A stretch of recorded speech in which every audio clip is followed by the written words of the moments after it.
Okay, Kerry. So I have a question for you. Okay. Are buyers paying for location or condition? Which one do you feel like buyers are paying for right now? Location or condition? Right. That's a good question. I would say based on listings I have, including one that's in an amazing downtown Alpharetta location, which is what made my sellers buy it, but it doesn't seem to translate. I think condition.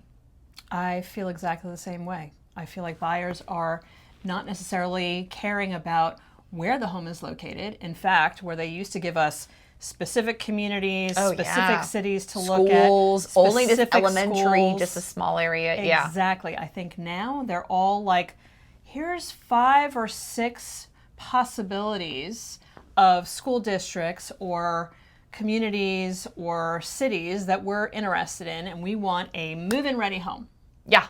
Move-in ready. Move-in ready. They don't want anything else. They just want that move-in ready home. They don't care where it's located. Doesn't matter whether it's Canton, Roswell, Cumming, Sandy Springs, Johns Creek, Peachtree Corners, Dallas. It doesn't matter as long as it's move-in ready.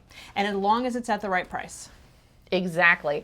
And I would add on to the move-in ready, also more updated move-in ready. Because you can have a home that's in good condition, but it doesn't have the open floor plan. It doesn't have the big, huge, long island. It doesn't have the open space.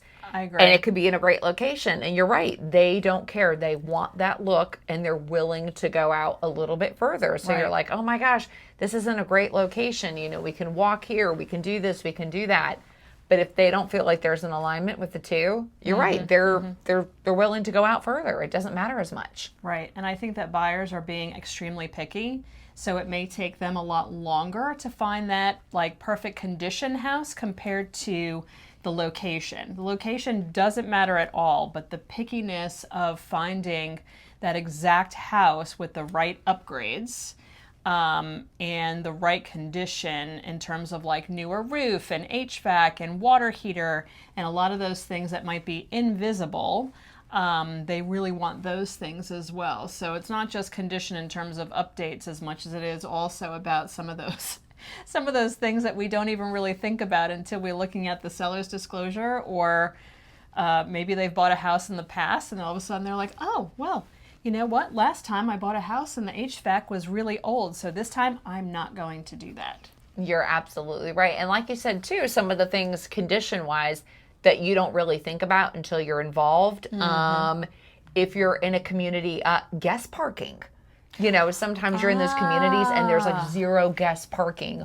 Or sometimes it's amenities. I know last year I had a home that was for sale and it was in a great location. It was, you know, prime to a highly used trail that everybody loved.